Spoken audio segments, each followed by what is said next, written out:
So hello everyone, welcome to this data visualization series using the Plotly library.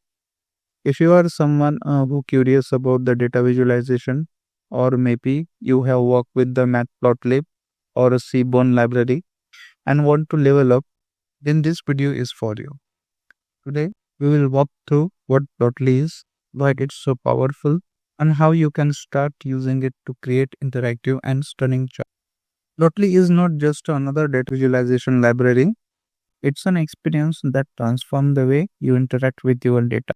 So let's begin this exciting journey into the world of Plotly together. And by the end of this video, you will have a clear understanding of what Plotly is, how it works, and why it's such a valuable tool for building interaction visualization. So you will not only be able to create beautiful charts, but also understand when and why to use them in a real world scenario. Alright, before diving in, let me quickly tell you what we are going to cover in this video. First, we will understand what Plotly is and why it's such a powerful tool in the world of data visualization. Then we will explore its key features and what makes it different from the other popular libraries. I will also talk about the advantages and the few limitations you should know so you can make an informed choice.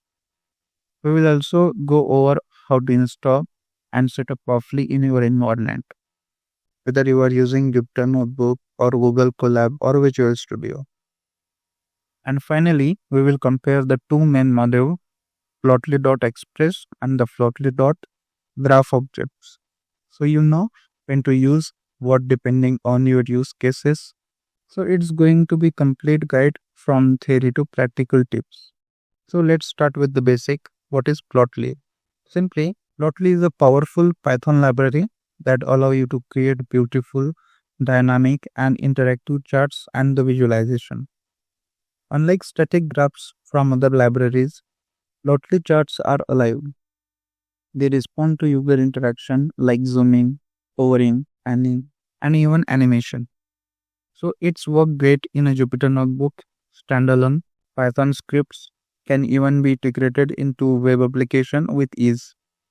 For example, you can create a Plotly charts in a Jupyter Notebook, export it as an interactive HTML file, and embed it directly into a website or a blog. Or you could use Plotly with a dash to build the live dashboards that updates based on user input or a real-time data. So this makes Plotly incredibly flexible for different use cases, from academic reports to enterprise level dashboards. Whether you are presenting your findings in a meeting, sharing insights in a blog post, or building a full-fledged dashboards for users, Plotly gives you the tool to do it all. It's a tool designed for modern data storytellers.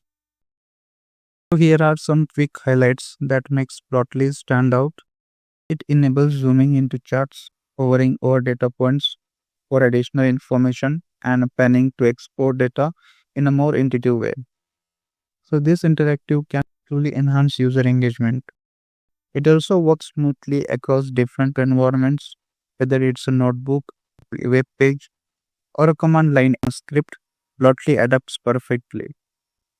It supports advanced visualization such as the 3D plots, animated charts, and the geospatial visualization like maps. So these features open up creative and analytical possibilities you won't find many other libraries. If you are looking to build the web-based data dashboards, Plotly works hand in hand with Dash, allowing you to create interactive Python-powered web application without any JavaScript knowledge. So that's a huge plus. You might be wondering, why should I even learn Plotly when Matplotlib or C1 might be enough? Well, let's take a closer look. Libraries like Matplotlib and Seaborn are excellent for producing static images, but they fall short when it comes to interactivity and modern web integration. Plotly fills that gap by offering dynamic, interactive charts that user can explore in real time. It also supports 3D visualization, integrates with dashboards through Dash, and can even support real-time data streams. If you are planning to build interactive tools, engage your audience with dashboards, or simply wants to elevate your data storytelling skills, then Plotly is a great tool for you. It may take a little time to get comfortable with, but once you do, the possibilities are limitless. Now let's see its advantages and the limitation. First and foremost, interactivity is built in by default. That means you don't need to write extra code for configuration anything to get over tools, zooming or animation. They just work. Plotly also supports a diverse range of chart types, including basic charts like line and the bar graphs, as well as advanced ones like heat maps, correlate map, and the candlestick charts for financial data. It's ideal for a web dashboard due to its compatibility with Dash, and it offers high-level customization, allowing you to tailor every visual element to fit your needs. Whether you want to a minimal chart or a highly stylish graph for a professional report, Plotly gives you full control. Plus, documentation is rich and the community support is growing steadily. And its limitation, of course, no tools is perfect, and Plotly has its own set of limitations. One of the key drawback is performance. If you are working with any large datasets, rendering can become slow and may affect user experience. This is something to keep in mind when working on a big data projects. Additionally, while most of the Plotly core functionality is open source and free to use, some certain advanced features such as exporting high-resolution vector images or accessing enterprise-level dashboards integration may require a paid subscription or commercial license. Another point is adoption in academic research and some educational setting. Matplotlib is still the default, so you may not find as many academic papers or a textbook using Plotly example. However, for a commercial, tech and interactive application, Plotly is becoming the go-to tool. Now let's see how to install it. The good news is that it's super easy and only takes a few seconds. Open your terminal or Anaconda command prompt and just type pip install Plotly, and that's it. No complicated setup and dependencies. Once install it, you can start importing it in your Python script or a Jupyter notebooks. It supports both offline and the online usage, which means you can render charts directly in your notebook or export them as standalone HTML files. If you are using Visual Code, PyCharm or any IDE, Plotly works just fine there too. And don't forget to install Dash if you plan on building dashboards. So it's as simple as pip install Dash. You will be ready to visualize in no time. Now let's look at two key components of the Plotly library, Plotly.express and the Plotly.graph objects.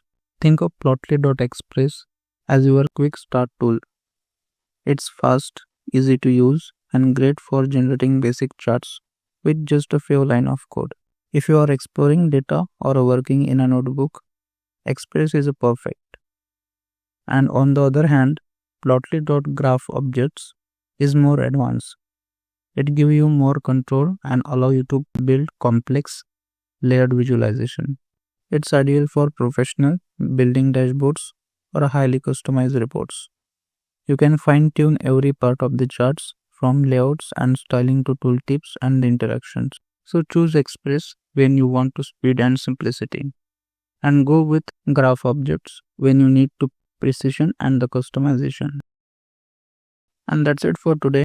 In this video, we started by understanding what Plotly is and why it's such a powerful tool for modern data visualization. We discussed how it compares to other libraries, explored its major features, and looked at both its strength and the limitation. We also covered installation steps and examined the two main modules, Plotly.express and Plotly.graph objects, to help you choose the right one for your needs. I hope this video was helpful for you. If you have any questions, please feel free to ask in the comments below. Thank you for watching and see you in the next video.